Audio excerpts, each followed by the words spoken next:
A good Erev Shabbos, everyone. Erev Shabbos. Again, we're going to be in this for quite a bit. The disparity between the parashos in Israel and in America. For us, last week's parasha was Parashas Behar. This week is Parashas Bechukosai. For America, it's Parashas Behar. There's an idea I want to share that is really a universal kind of idea, though it comes out of Parashas Behar. We find that in Parashas Behar we talk about the mitzvah of Shmitta, the mitzvah of letting land lie fallow for the seventh year, the mitzvah of Yovel, of the Jubilee year. We talk about the section of what happens when you're going to say, what are we going to eat? And then God promises us, because we worry we're not planting on the 6th year, the 7th year, the 8th year. So God says, don't worry, the crop of the 6th year is going to provide you for the 3 years. However, that's going to work, but it's going to provide you for the 3 years. And in the middle of that whole section, there are two mitzvahs.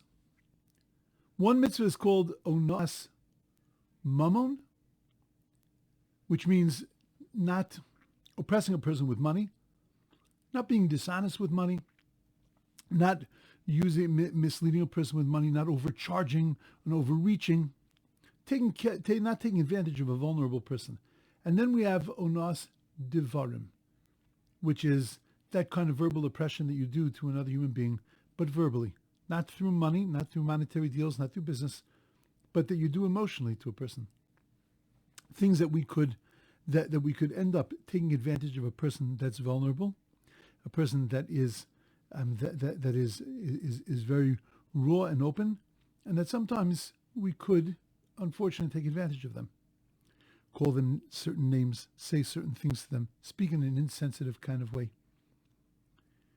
I want us to wonder, what in the world are those two things doing in the middle of the section that deals with Shmitta, with the 7th year?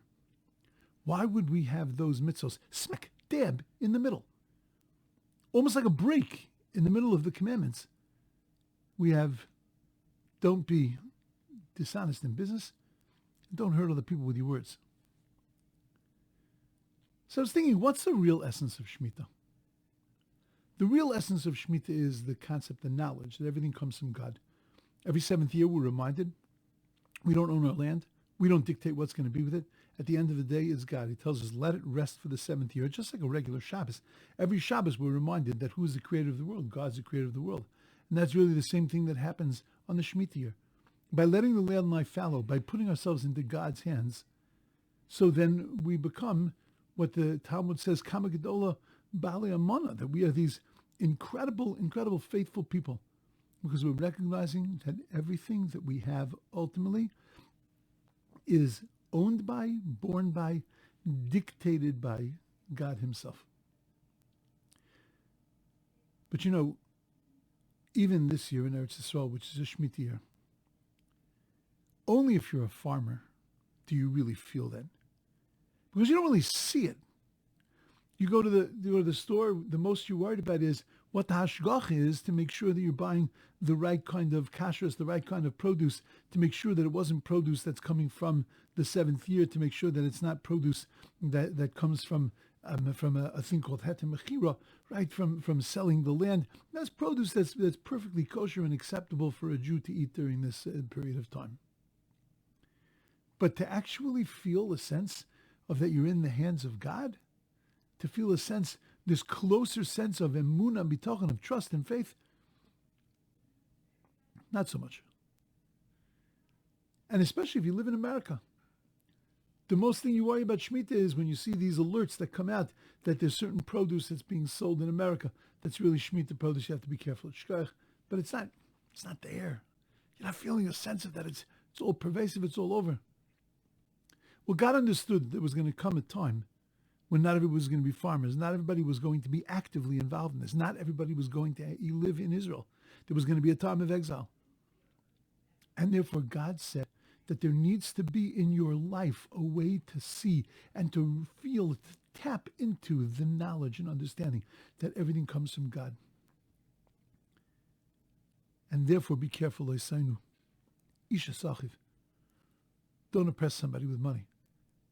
Don't take advantage of a vulnerable person with money. Don't overcharge and overreach with another person when it comes to money, because ultimately you have to remember that every single dollar you have is being given to you by God, and that everything that you own and everything that's happening to you is all happening to you because of God.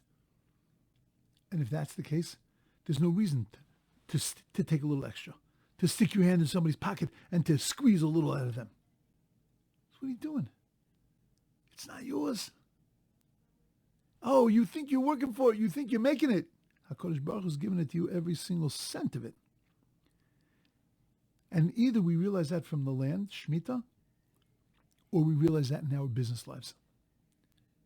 But God gives us an opportunity to be able to recognize and to see with our own eyes that things actually belong to Him. But that's okay for a person that's in business. But what about Stam? A person's not in business, person's not in farming. It's not in agriculture. Stam, a person, where does he see it? He sees it in other people. Very often we get jealous of other people. We feel, why do they have that? Why don't I have that?